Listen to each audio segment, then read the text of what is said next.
Muy buenos días, hermanos. En el día de hoy estaremos hablando de una porción de la palabra contenida en el Evangelio de Juan, capítulo 15, versículos del 1 al 17, y que hace parte de la clase bíblica dominical de la Iglesia Bautista Redención de Barranquilla.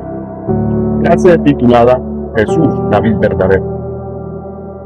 Yo soy la vid verdadera y mi Padre es el labrador. Juan 15, versículo 1. Vamos a aquel tiempo y el contexto natural e histórico de la época. En el tiempo de Jesús, los viñedos eran el símbolo más común de prosperidad y paz para Israel. Jesús toma esta imagen tan conocida y la transforma para enseñarnos una verdad radical sobre nuestra vida espiritual. Pero además, en el contexto social de aquella época existía la figura de la esclavitud bajo la ley romana. Un esclavo era visto como una propiedad que debía obedecer ciegamente sin explicaciones ni cercanía. De ese contexto se extrae la enseñanza, que debemos iniciar ejemplificándola con una rama cortada. Muerte sin la vida. Piensen por un momento en un cultivo o en una planta que tenga en casa. Si cortamos una rama de un árbol y la dejamos sobre la mesa, ¿qué le pasa en un par de días? Se seca, pierde el color y se muere. La rama no tiene vida por sí sola. Depende al 100% de estar unida al tronco. En el capítulo 15, del 1 al 6, podemos leer que Jesús es la vid verdadera, el Padre es el labrador y los creyentes son las ramas. Leamos el pasaje bíblico. Yo soy la vid verdadera y mi Padre es el labrador. Todo pámpano que en mí no lleva fruto, lo quitará, y todo aquel que lleva fruto, lo limpiará, para que lleve más fruto. Ya vosotros estáis limpios por la palabra que os he hablado. Permaneced en mí y yo en vosotros. Como el pámpano no puede llevar fruto por sí mismo si no permanece en la vid, así tampoco vosotros si no permanecéis en mí. Yo soy la vid, vosotros los pámpanos. El que permanece en mí y yo en él, este lleva mucho fruto, que separados de mí nada podéis hacer. El que en mí no permanece será echado fuera como pámpano y se secará, y los recogen, los echan en el fuego y arden. Estos versículos suceden en la misma noche de la última cena. Jesús les dice a sus discípulos: yo soy la vid verdadera y mi Padre es el labrador. Hay dos acciones cruciales que hace el Padre como labrador. Uno, quitar la rama infructuosa, aquel que no lleva fruto es cortado. Y dos, limpiar la rama que sí da fruto para que lleve más fruto. El proceso de poda o limpieza a veces nos resulta incómodo o doloroso, pero es la gracia de Dios actuando en nosotros para hacernos crecer.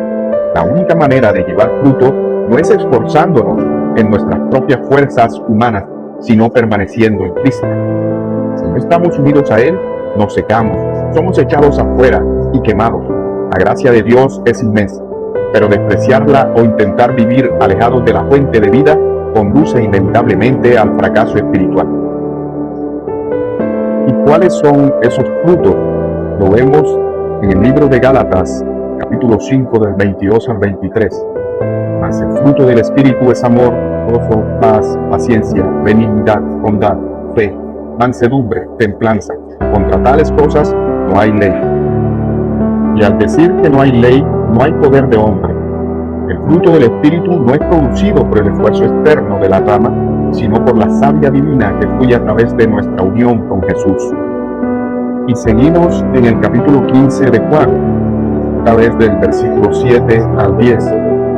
Si permanecéis en mí y mis palabras permanecen en vosotros, pedid todo lo que creéis y os será hecho. En esto es glorificado mi Padre, en que llevéis mucho fruto y seáis así mis discípulos. Como el Padre me ha amado, así también yo os he amado. Permaneced en mi amor. Si guardareis mis mandamientos, permaneceréis en mi amor, así como yo he guardado los mandamientos de mi Padre y permanezco en su amor. Miren la promesa tan maravillosa del versículo 7. Si permanecéis en mí y mis palabras permanecen en vosotros, pedid todo lo que queréis y os será hecho. Pero atención, esto no es una varita mágica para cumplir deseos caprichosos. Jesús dice: si mis palabras permanecen en vosotros. Esto exige una vida centrada en la obediencia y en la palabra viva de Dios, guiando nuestras motivaciones diarias. Cuando una rama da mucho fruto, el Padre es glorificado y se hace visible a los demás que realmente somos sus discípulos. Ser cristiano no se reduce a una simple declaración verbal o intelectual. Se demuestra mediante una vida transformada y fructífera. ¿Y cómo permanecemos en ese amor? Guardando sus mandamientos, tal como Jesús guardó los mandamientos de su Padre por amor. Vamos a Efesios 2, versículo 10.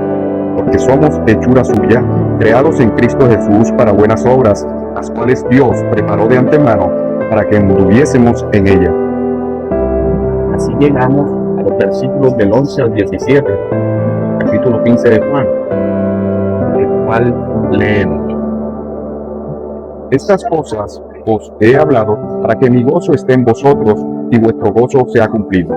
Este es mi mandamiento, que os améis unos a otros como yo os he amado. Nadie tiene mayor amor que este, que uno ponga su vida por sus amigos. Vosotros sois mis amigos, si hacéis lo que yo os mando. Ya no os llamaré siervos, porque el siervo no sabe lo que hace su señor.